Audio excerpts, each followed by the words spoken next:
না, এখন বিজ্ঞান এই এসআইআর এর মাধ্যমে চাঁদে নিয়ে যায়। যাদের অত কাগজপত্র নাই চাঁদে, তাদেরকে চাঁদে ট্রান্সফার বলেন কি? ওই যে এর আগে যে চাঁদে লোক গেল কত রকমের, এটা শুনলেন না? রকেটে করে। তো চাঁদে আপনি কি, যদি আপনার যদি এরকম হয় তাহলে আপনি কি চাঁদে যাওয়ার ইচ্ছা আছে? বা আপনার যদি মনে হয় ইতনি খুশি, ইতনি খুশি মুঝে আজ।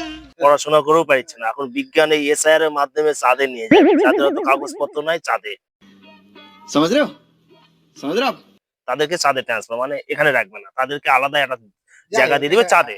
ওখানে রান্না বাড়ি খাওয়া দাওয়া সব হ্যাঁ থাকবে। কিন্তু এখন যদি সেই কারণ হয় তাহলে তো যেতে হবে, যেতেই হবে, মানে শেষ জীবনটা চাঁদেই কাটাতে হবে। এটা কি করা যাবে, এগুলাই আমাদের একটু মানে চারিদিকে ভিজিট টিজিট করতে হচ্ছে এই বিষয়ে। ঠিক আছে কাকু, করে নিবেন, ফর্ম ফিল আপটা করে নিবেন, কোনো অসুবিধা নেই। যান। হ্যাঁ হ্যাঁ, সতর্ক হওয়াটা ভালো।